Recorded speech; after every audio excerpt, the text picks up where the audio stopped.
Good morning and hello everyone. Today we are from Group 5 will discuss about health fraud, a case study in corporate fraud.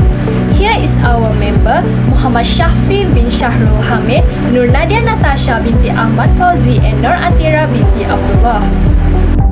For the first question, brief overview of the article, identify the most important facts surrounding the case. From research, HealthSouth Corporation is a company that based in Birmingham, Alabama. This company is a large public healthcare company that operates 93 inpatient rehab hospital, 49 outpatient services, 6 long-term acute care hospital and 25 home health agencies. The main point in the summaries of this case study, earnings at the HealthSouth were overstated by anywhere from 3.8 billion to 4.6 billion over several years. This false information drove inflated market values from the firm, which attracted more capital investment. That capital flowed in from individual investors as well as institutional money. And once the market value was exposed as inflated by fraud, thousands of investors lost money as the price of the stock collapsed. The brilliant tactic that is used in this fraud is the management knew that the auditors automatically look at the transaction over 5,000. Therefore, company employees will only move small amount of money at a time between 500 and 4,999. To give some perspective on the massive amount of work involved to commit this fraud, consider that income for HealthSouth was overstated by almost 5 billion. If the average journal entry was 2,500, to avoid auditor detection, it would have required in the neighborhood of 2 million journal entries and all the documentation to support the fabricated entries. Next, we move to the second question, which is identify the key issue and elaborate on the issues such as the characters involved, time, situation, and others. Explain. HealthSouth became a member that this reputable group in 2003. The founder, chairman, and CEO Scratchy allegedly instructed the company's senior officer and accountants to falsify company earning reports in order to meet investor expectation and control the price of the company's stock.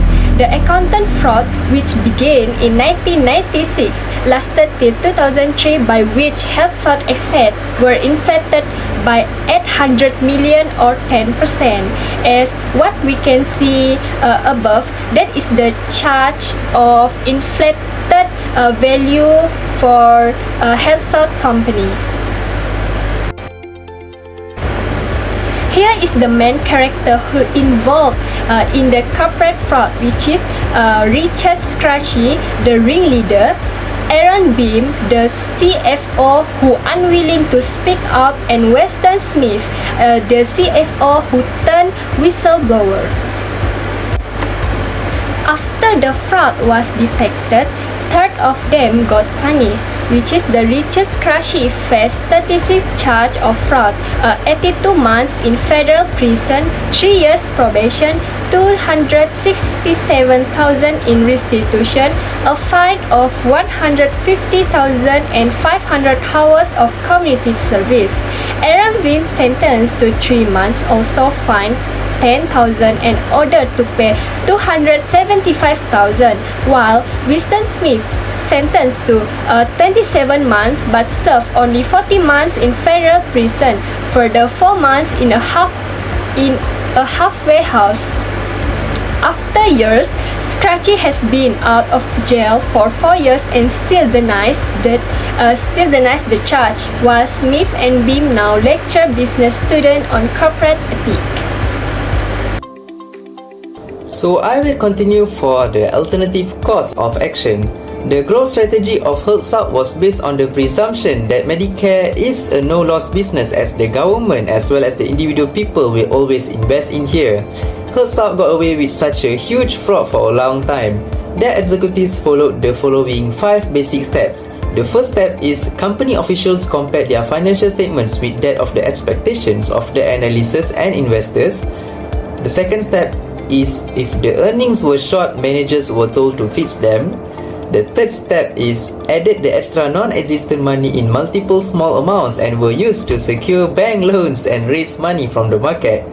The fourth step is the inflated script was used to buy all its competitors, which further boost the stock. And the final step is they also boosted its income stream by defrauding Medicare, cheating on patient care. So the evaluation for each cost is the board of directors of the company have convinced to make an emergency meeting to discuss the immediate actions that need to be taken to save the company. So the first step is to remove Scratchy from his position as chairman and CEO of the company. The company determined that it will make all its payment and avoid bankruptcy and hired a reconstructing firm to help with its reconstruction.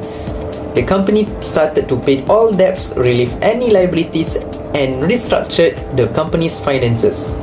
So to overcome the losses, the company had to close various museums and shops. The company sold most of its business jets and helicopters. The company had to stop the construction of a digital hospital, which resulted in a loss of $400 million. The company also made every effort to distance itself from Scratchy, the CEO of the company. The board also removed his name from the company's records in order to minimize the losses. The company then sold all of its underperforming facilities in order to reduce its losses.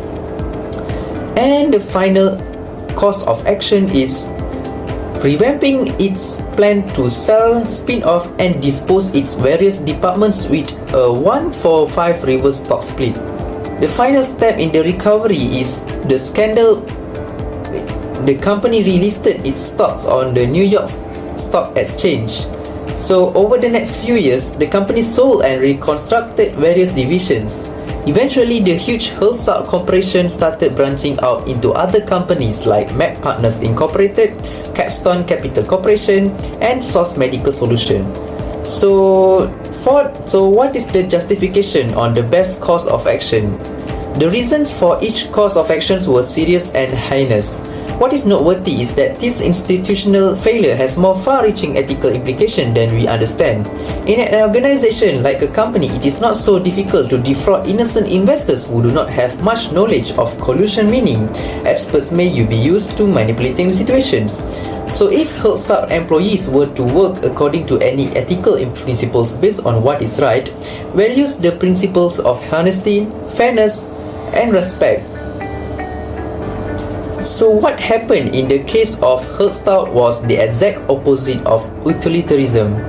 Utilitarianism means an asserts that a decision should be made on the basis of such considerations, which since it brings maximum benefit and minimum harm to society. The leaders of Healthsouth put their interests in such a priority that the rights of shareholders and the damage caused to shareholders did not bother them. Also, the mistake lies with E&Y. Even if it was found that it was not involved in scam and Healthsouth has a particular connivance with scheme fraud, it needs to be made clear that the audit firm failed to do its job effectively. The public must face the effects of their negligence and they are not at fault. That's it from me. Thank you. The significance of ethics and integrity to accounting profession. There are three the significance of ethics and integrity the accounting professional that I will discuss. The first is you are dealing with sensitive information. Second, your mistake is on you. Third, you are seen as a professional. As the business owner, you will deal with the sensitive information on the daily. When it's come to your business books, you will handle the business and account information, transaction totals, and the other financial data. In addition to recording your business finance, you might also be responsible for handling sensitive employee data such as SSN and bank information. If you are handling your business books and dealing with sensitive company or employee information, you need to keep that information confidential and secure. To keep accounting information secure, don't email any sensitive data, make sure your Wi-Fi is secure, have firewall and other security precaution in place, and be aware of phishing scam. And don't go around sharing sensitive information. Use your head when you deal with sensitive information, sensitive employee and business information. Follow the best practice to ensure you are as ethical as possible when you are managing confidential accounting information. The second is your mistakes are on you. Think about this. If you are caught being not unethical in accounting, who will be to blame? That's right, you. When you make accounting mistakes or act unethically because you are not competent in accounting, it's on you. If you don't keep up with accounting ethics and stay up to date with the accounting rule, you will bound to make a blunder at some point or another. Sure, everyone make mistakes. However, it is one thing that to make an error accidentally, and another to get lazy and fail to keep up with accounting regulation and standards.